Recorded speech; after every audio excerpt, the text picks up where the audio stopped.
Hey y'all, welcome to this week's show. Maybe I will get through two plants today. I got a short entry on Glasswort, which is a very, very interesting plant. It does grow in my region. It is like the hardest thing for me to find. Anyway, I don't know why. It is a wild edible and a good medicinal, and has a long history of use in European and Native American herbal medicine, and it grows in North Carolina, and I rarely ever spot it. It's like it's hiding from me. I don't know why. But anyway, we'll get into that.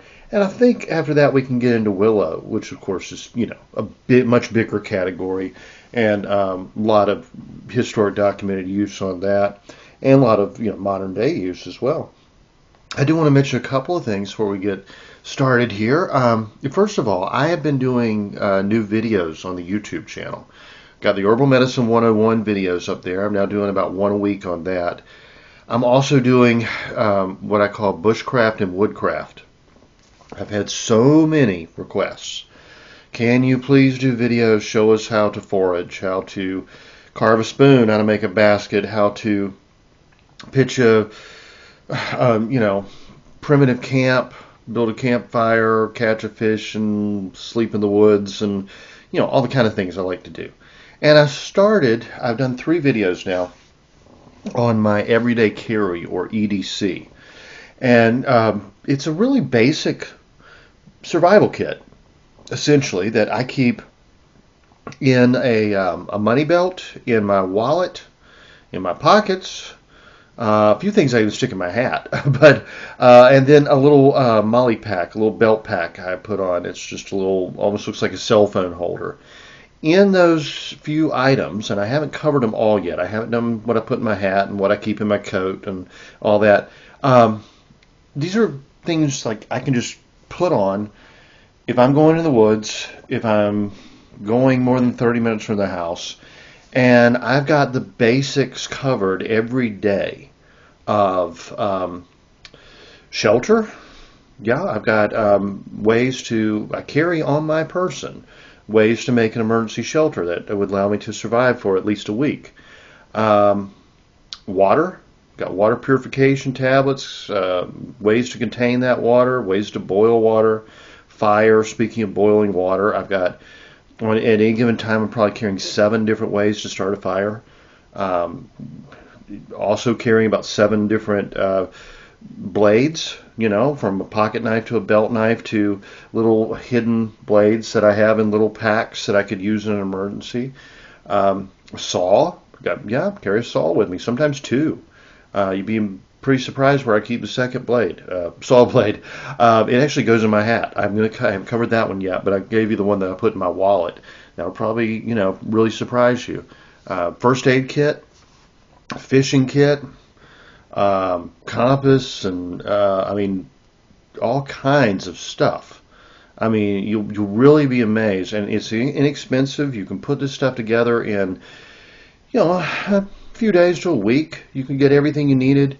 You're not going to spend more than 10 or 20 bucks. I mean, like on the whole package, depending on, do you want to buy military surplus used for like the little pack, or what kind of deal you get on the wallet. I mean, I got a pretty good deal on the wallet. Yeah, I mean, I carry so many things that could literally save my life on a daily basis, and that's because of where I live. That's because it is remote, and I mean, I have run off the side of the road in snow and ice and gotten stuck in a ditch, and having an emergency space blanket will absolutely save your life. They cost $3, and you could stick them in your pocket. I mean, there's just little things like that. I have a canteen that I carry. That's an old Army canteen. That would be one of the more expensive pieces of equipment. It's like $10. So, I mean, all total, you're talking maybe 20, 30 bucks for everything. If you had to buy every single thing in there, you'll probably find many things you can repurpose. I mean, you want to have a cigarette lighter on you all the time. You also want to have a ferro rod. I mean, these things are not expensive. You can pick up most of the stuff at Dollar General or Dollar Tree, or maybe somewhere even cheaper. A couple of neat items that I like to carry that make life a little bit easier. But seriously, I mean, I have plenty of cordage and such as that. And first aid that will cover just about any situation. Anytime I leave the house, I have on me, a self-defense item of some sort, plus just about everything I need to survive for a week. And it fits in my wallet, and in a little slot in my belt, and in a pocket, and this little pack on my belt. If I, or I can just throw that in the back of the truck. Well, not the back of the truck, just toss it behind the seat if I want to. On top of that, some emergency rations are always a good idea. You'd be amazed. I'll do a whole video on that. Just a few dollars, and doesn't weigh more than about 1.5 pounds to 2 pounds max. I can carry a week's worth of food in a pocket, in smaller Ziploc bags, and inside of a larger Ziploc bag goes in the, the thigh pocket of a pair of cargo pants. Or again, it can just be tossed into the glove box in my truck. Get stuck somewhere, and I've got a week's worth of food. Good, nutritious food, not this, freeze-dried MRE crap. I mean, good, real, nutritious food.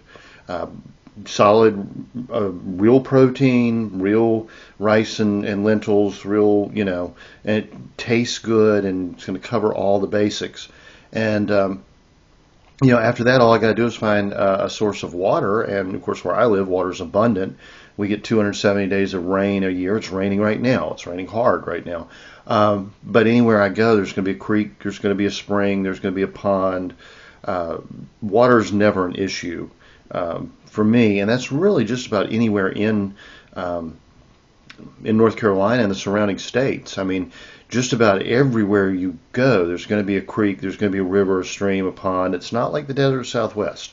Now, if I was in the desert, I would absolutely prioritize carrying water with me, obviously. But no, where I live, there's just plenty of water. It's just a matter of making sure it's clean. And there are certain areas of the state where I do not have confidence of the cleanliness of the water. So I carry things like water purification tablets, or a little cup and stove that actually attaches to the canteen. Stove stand, I should say. You really just put sticks under it and light them. And then you put the cup on top, and you can boil water. And, 3 minutes of boiling water, it's clean. Now, you do want to filter that water first. And, you can filter water with something as simple as a bandana if you're going, or a handkerchief, if you're going to then boil it or use a water purification tablet. You can also get little aqua straws and different little water purification things for, under $10. That could go in that kit, could go in your glove box or in your pocket, and they filter like some of them like 50 to 500 gallons of water. I mean, you'd never need what the capacity of those things are. It's crazy. And of course, I can easily make my own water filter. I mean, yeah, some sand and some charcoal and even just some cloth, and I can make a water filter that's about as good as a Brita in 5 minutes, depending, where I am. If there's some sand at a creek bed or if I'm at the coast, this stuff. A lot of it's like it comes easy to me because I've been doing this my entire life. To me, it's common sense. But then, other people. I don't know. How would I put it? There was a difference between people who evacuated, say, New Orleans when Hurricane Katrina was coming in. Wasn't like where we were in Helene, okay? Where we were when Helene hit us in the mountains. First of all, they said it's not going to be a very strong storm. Don't worry about it. You're looking at maybe 3 to 5 inches of rain. And boom, giant hurricane hits us. And in the blink of an eye, creeks that were like, 8 inches deep became 30 feet deep. Easy, 8 feet deep at least. We'll go 10 feet. Let's say 10 feet on average. I mean, because of the way the mountains work, you have slope with runoff, and water goes to wherever it can find, lowest point, and creeks just came up like crazy and became raging rivers. Bridges washed out, roads washed out, cell towers down, electric out. I mean, that's not the way it was in Louisiana, say when Katrina hit. I mean, literally for like 2 weeks they're saying there's a hurricane coming. There's a hurricane coming, and it's coming right for New Orleans. There's a hurricane coming, and it's going to be here next week. It's going to be here Tuesday. It's going to be here, They knew. And some people prepared for the storm. Some people evacuated. And some people climbed up on the roof of their house and waited to be rescued by the government. I never want to be the person on the roof of my house waiting to be rescued by the government. It may happen. I mean, in Helene, had my property been closer to the river, I could have been in a bad situation before I even know it. I mean, that most of that rain fell within a 3-hour period, and within like 30 minutes it was bad. I'm not putting those people down in any way. I mean, you only know what you know, but there's absolutely no reason not to prepare for basics, shelter, fire, water, food, first aid, basics. And so I've been covering some of that on the Woodcraft channel. Anyway, if you're interested in that, go to my YouTube channel. The link's in the show notes. And, share it with friends, family, and loved ones. You may have friends and such that, or family or whatever, that maybe aren't that interested in herbal medicine. But maybe they would be interested in basic survival or foraging. I'm going to do a lot of videos on foraging. Fishing. I'm going to do a lot of videos on fishing. Basic, living,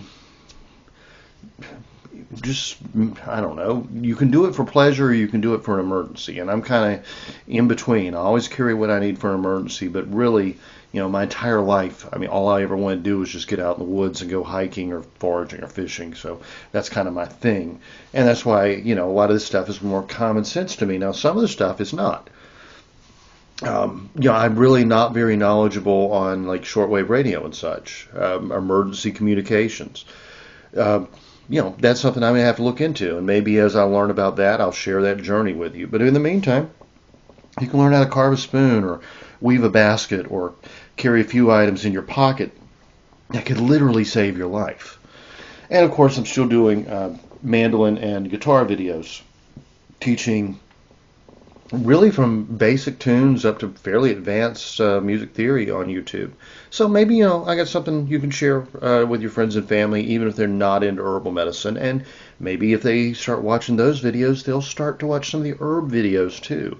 And maybe you can get them into herbal medicine. And, of course, also I do religious content. I'm a Catholic author and podcaster. I have a companion podcast to this one. It's called The Uncensored Catholic, where I talk about religion, politics, various things, culture. I publish several months in advance reflections on, just consider like a devotional, if you're familiar with that is, like of the Mass readings. At every Catholic Mass, there are at least 3 passages read from the Bible, fairly long actually, not just like a few words here and a few words there, but like a whole chapter usually. It'll be from the Old Testament, the Psalms, and the New Testament. And then on Sundays there's a second reading, and well, some days there's third and fourth readings. The Bible gets read a lot in a Catholic church, and it has for 2,000 years. So what I do is, in advance, I take the Gospel of the day or the Old Testament for the day or whatever, and I write a commentary on it. And people really like it. I've gotten really good feedback. People say it's really, enriched them spiritually, or it's helped them defend their faith, that kind of thing. And I just published, I guess 3 days ago, the next volume. This is reflections on the daily mass readings for, I guess it's January through June of 2026. So that is out now. And if you're interested at all in, I cover a lot of Christian history. It's, a lot of doctrine and theology, a lot of inspirational stuff. If that interests you, please buy my book or recommend it to a friend. Or you can always sign up for my Uncensored Catholic newsletter, and you get those daily gospel reflections or reflections on the Mass reading in your inbox every morning for free. So I don't charge for a lot of what I do. Basically, I always set things up, whether it's with the herbal information, podcast videos. I send out an article a week through on herbal medicine and foraging. I set it up so if you can afford it, you can support my work.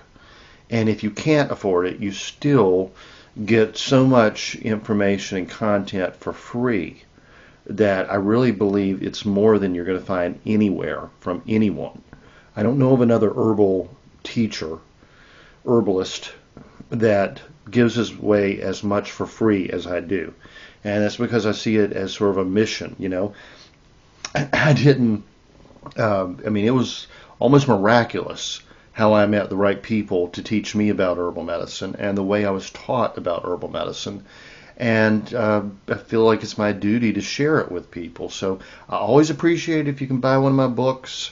If you can subscribe, become a paid subscriber to my Substack newsletter, very much appreciated. I give you all kinds of bonuses and such. But if you can't, I don't ask anything more of you than, just please share it with a friend if you find it worthwhile. Use it and keep yourself and your family healthy.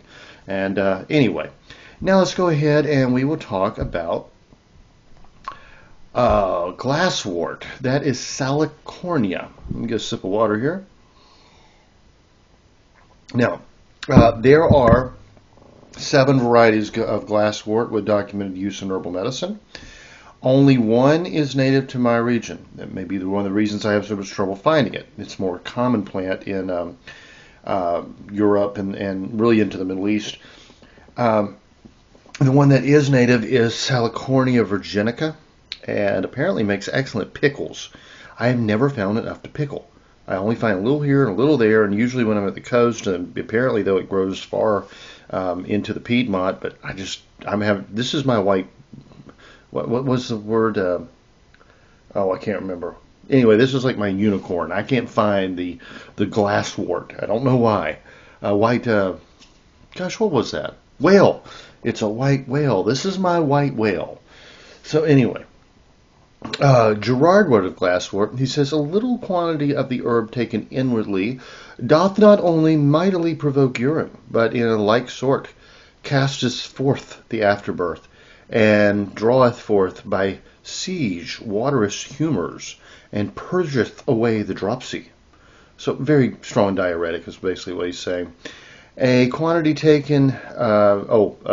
quantity taken is mischievous and deadly.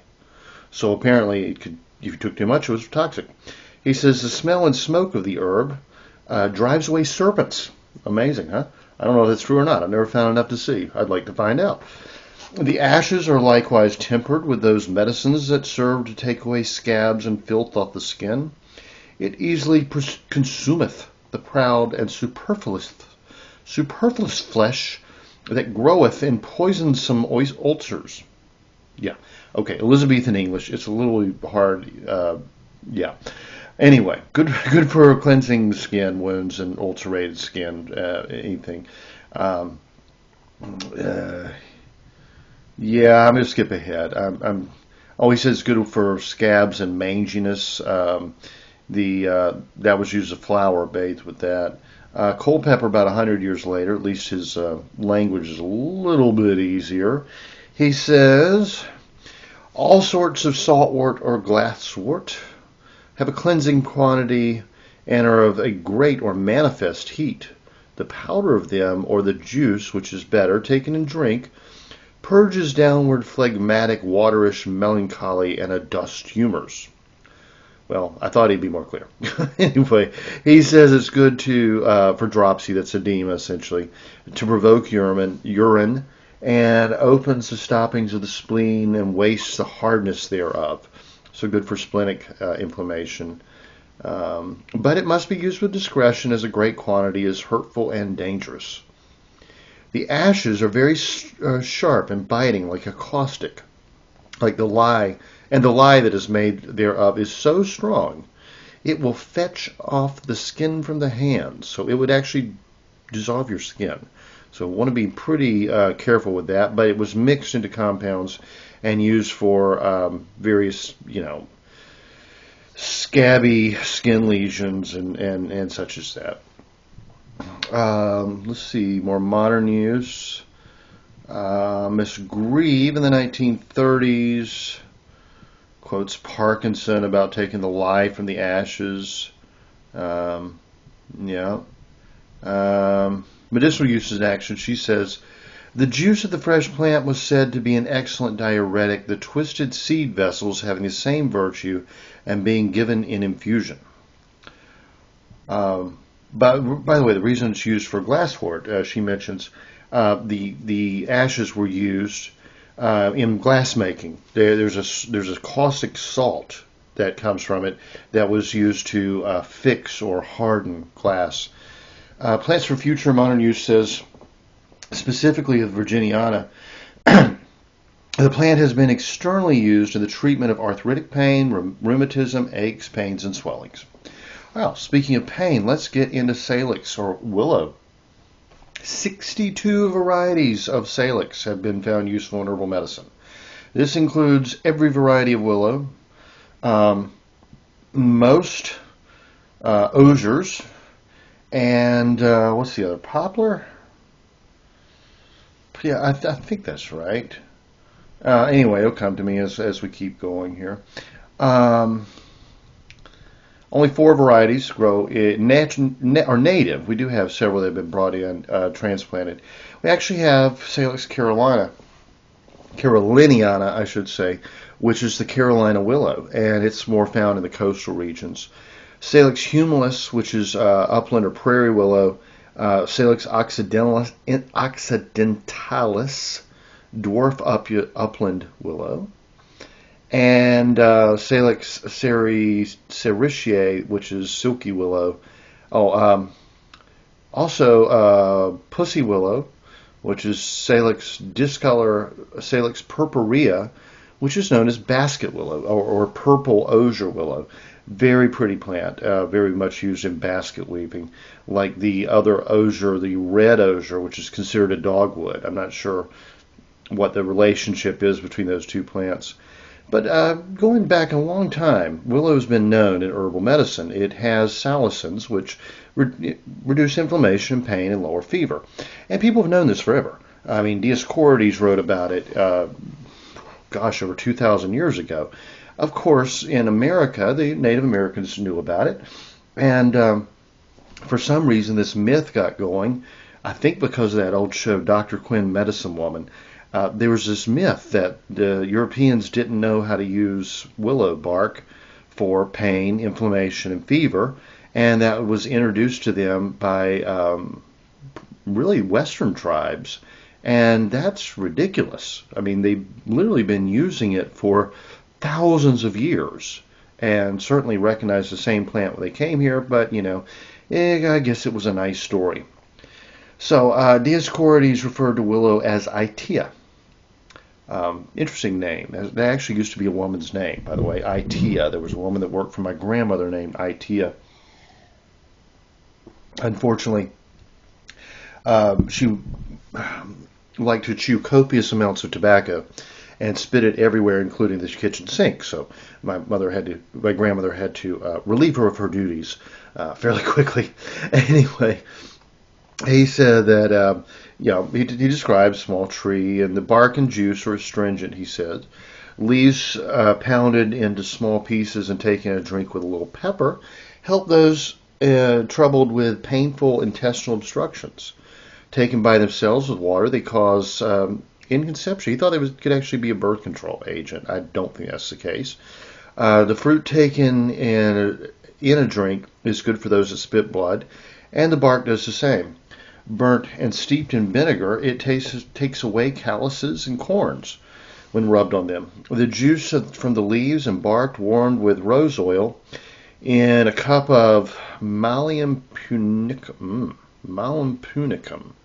It's going to be something in the apple family. I'm not sure. Oh, pomegranate. Oh, okay. Totally wrong about that. It's a pomegranate juice. Interesting. Would help with sores of the ears. And, it's going to reduce inflammation such in the ear.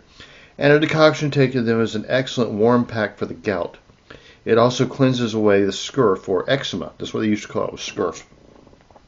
A juice is taken, and it's still used today for that reason. Most of the creams or lotions and shampoos that you can get over the counter in the drugstore for eczema are aspirin-based. Not all. You can also have those that are coal tar based, but most are actually aspirin based. A juice taken from it at the time it's flowering, the bark being cut, has the ability to clean away things that darken the pupils. I don't know about that, but oddly enough, Saint Hildegard von Bingen did not care for willow at all. She said the willow is cold and it designates vices. Since it seems to be beautiful. It is not useful for people except in serving external uses, and is not good for medicine. Its fruit and juice is bitter and not good for human use.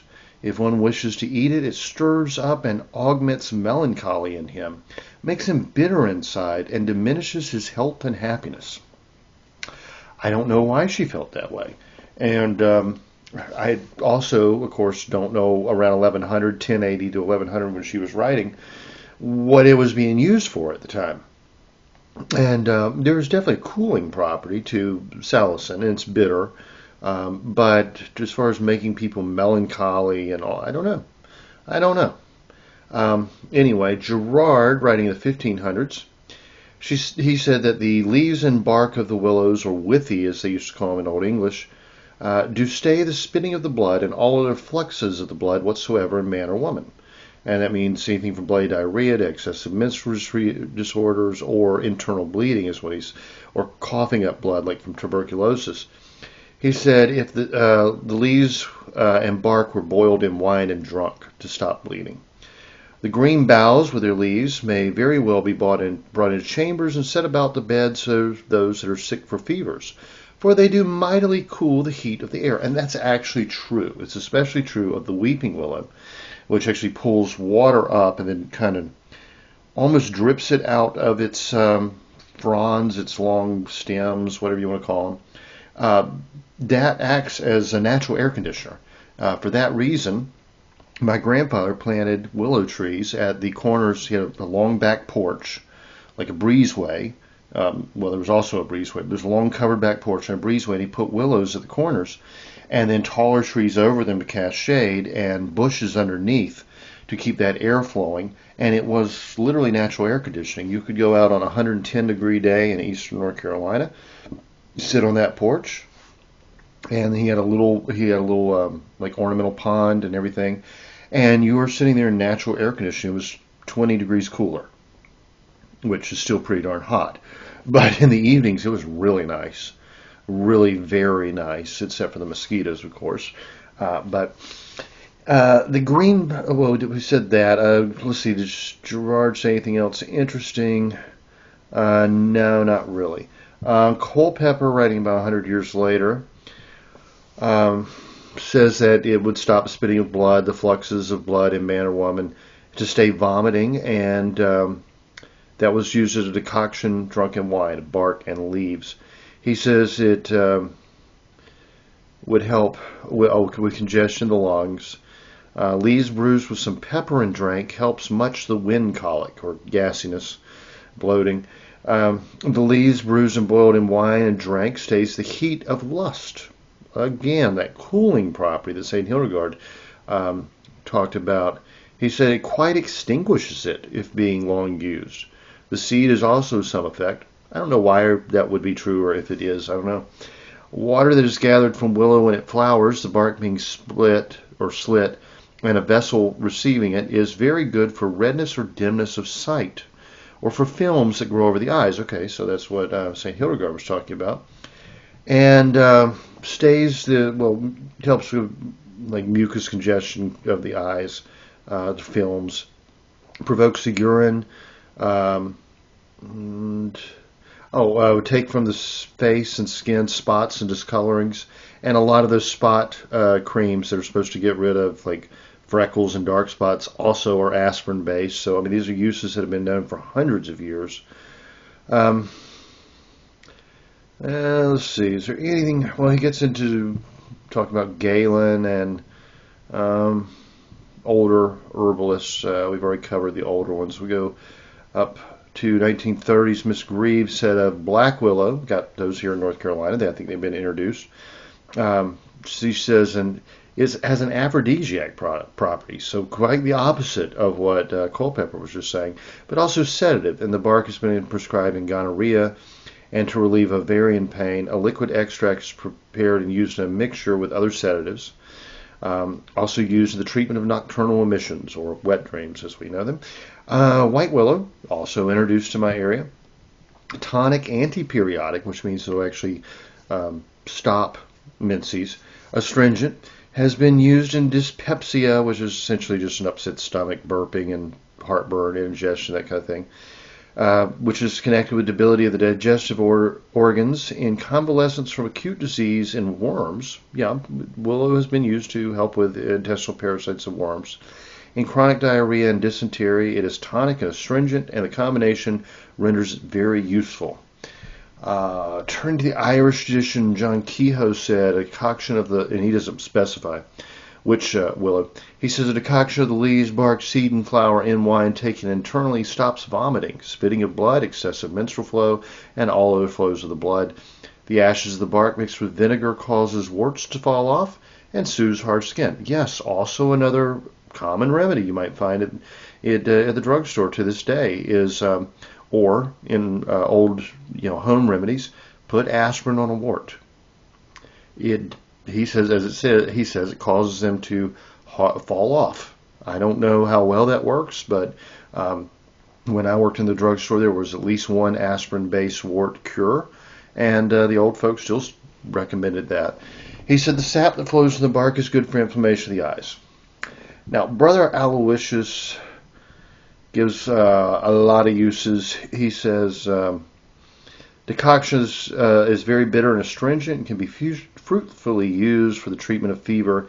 It is indeed one of the very best febrifuge or fever-reducing remedies, especially for intermittent fever like you would have with malaria. It is also highly recommended for blood spitting and is a very potent tonic. Good, most efficacious remedy for heavy bleeding, chronic diarrhea, leukorrhea, excessive mucus, stomach cramps, nervous complaints, spleen and liver disorders, foul or mucus stomach. And he talks about how to make a decoction, how to make a powder you could use. Father Kunzel said old people whose legs are weak because of old age or because of an illness could strengthen their legs in frequent foot baths and boiled willow bark. The basket weavers sell the bark cheaply. Aspirin can be used topically in foot baths or like in, Asper cream, or really good for arthritis and muscle soreness. Let's see. I'm trying to get. I've got so much on willow. I'm not going to keep going on this. Resources of Southern Fields and Forests has a swamp willow. Said it could be used as a substitute for quinine. That was in malaria. Wow. King's American Dispensatory says willow bark is tonic, antiperiodic, astringent, bitter, has been given in intermittence, dyspepsia connected with debility, passive hemorrhage, chronic mucus discharges, convalescence from acute diseases, and in worms, although occasionally substituted for cinchona or quinine. It is inferior in activity, certainly not as strong as quinine. In chronic diarrhea and dysentery, the tonic and astringent combination of the willow renders it very eligible. So there you go. Also applied to skin ulcers and other issues. Modern use, Plants for Future says of black willow, the bark is anodyne, anti-inflammatory, antiperiodic, antiseptic, astringent, diaphoretic, febrifuge, hypnotic, sedative, and tonic. I don't know about all that. I have never had a hypnotic. That means it makes you sleep. Willow bark does not really affect me that way, but definitely good for digestion, good for lowering fevers, good as astringent, anti-inflammatory, etc. It has been used in the treatment of gonorrhea, ovarian pains, and nocturnal emissions. The bark of this species is used interchangeably with S. alba or white willow. It is taken internally in the treatment of rheumatism, arthritis, gout, inflammatory stages of autoimmune diseases, diarrhea, dysentery, feverish illnesses, neuralgia, and headache. The bark can be used as a poultice on cuts, wounds, sprains, bruises, swelling, etc. The bark is removed in the summer and dried for later use. The leaves are used internally for the treatment of minor feverish illnesses and colic. The leaves can be harvested throughout the growing season and used fresh or dried. The fresh bark contains salicin, which decomposes into salicylic acid, which is essentially aspirin, the natural form of aspirin. Let's see. Oh, it's also good in spring tonics. I think we've covered just about everything. I've got quite a bit more here, in all honesty. Let's see if there's anything I have not mentioned. Oh, good. Peterson Field Guide says it's good used in poultices for poison ivy rash. Yeah, that's one we had not mentioned. Also, of course, aspirin helps with heart disease, heart attacks. Botany a Day says good for headaches, fevers, hay fever, neuralgia, inflammation of the joints, etc. Let's see. Okay, Physician's Desk reference. Let me adjust myself in my chair here. And now, Physician's Desk reference for herbal medicine says the efficacy of the drug is mainly due to the proportion of salicin present. Then they get into the chemistry of it. And yeah, we've covered actually all of this. But it was approved by Commission E. That was, I think, a European herbal commission for teaching doctors how to use herbs. Salicin is useful in diseases accompanied by fever, rheumatic elements, headache, pain caused by inflammation. Used for toothache, gout, gastrointestinal disorders, diarrhea, and wound healing. Of course, they give you contraindications, which willow bark, because of salicin, if you happen to be sensitive to salicylates or have Rye syndrome, you should not use aspirin or willow bark at all. It can also, of course, thin the blood. So if you have hemophilia or if you're on a blood thinner, you want to stay away from that. Can irritate gastric ulcers. And of course, they give a warning about using it during pregnancy. There's actually aspirin itself, the chemical salicin, has been associated with certain rashes in infants. So anyway, that's usually why a doctor would not recommend aspirin during pregnancy. Of course, a tea made from willow is going to be probably a lot safer than aspirin. But you know me, I don't recommend any herbs during pregnancy. I say if you need to know about herbs during pregnancy, consult someone who is an expert in herbs during pregnancy and women's issues. And that's about it, y'all. Willow, you probably find one growing just about anywhere. If not, get one growing in your yard. They're super easy to start. You can literally just take a cutting and stick it in the ground usually, and it's going to take off. Do be careful with weeping willow if you have if you're in a drought-prone area and you have a natural pond, which may get low in the summer. Because it draws up so much moisture from the ground and then drips it back out through the fronds, I'm trying to say. I guess they're fronds. They're actually wands, I think is the technical word for a willow stem. It can actually empty your pond. One or two willow trees. You could have a nice big pond. If you have drought conditions in the summer, it could be bone dry thanks to the willow trees, because they're going to pull the moisture up, they're going to drip it out, and a lot of it's going to evaporate. So that is one thing to keep in mind. But if you are in an area with plenty of rainfall, they're just wonderful trees, and you can make gorgeous baskets out of them. So many things. Some people make sculptures out of willow wands. That's very popular in England. Various decorations and wreaths and all kinds of stuff, and great herbal medicine, really fantastic herbal medicine. And if you live in the hot, humid South, natural air conditioning. So I really am very, very fond of willows. They're one of my favorite of all plants. And I never did remember that other tree that's so closely related to it's populous. It's a poplar. It's the one they make balm of Gilead out of, if I'm not mistaken. It has very similar properties to willow. I'm not sure that it's that closely related, but it has very similar properties to willow. Anyway, y'all, have a great week. Please buy my books if you can. But if you can't, please share my work, and always be sure to subscribe to the newsletter. You get so much free content out of there, and I mean, I'd love to just grow it. So, I want more people to know what I know. Like I said, it's like a mission for me, and some things I talk about can literally save your life. Other things I talk about are helpful, can help out or keep you healthy, or may become an interesting hobby, or just, you can get into foraging or basket weaving or, whatever. But the herbal medicine, it can really be a lifesaver, and I want everybody to know it. And that's why I put out so much free content. But of course, if you can support my work in any way, I appreciate it, because I got to put food on the table and pay the bills just like everybody else. And this is what I do for a living. I'm a full-time herbalist and writer. So, y'all have a good one, and I'll talk to you next week. The information in this podcast is not intended to diagnose or treat any disease or condition. Nothing I say or write has been evaluated or approved by the FDA. I'm not a doctor. The U.S. government does not recognize the practice of herbal medicine, and there is no governing body regulating herbalists. Therefore, I'm really just a guy who studies herbs. I'm not offering any advice. I won't even claim that anything I write or say is accurate or true. I can tell you what herbs have been traditionally used for. I can tell you my own experience and if I believe an herb has helped me.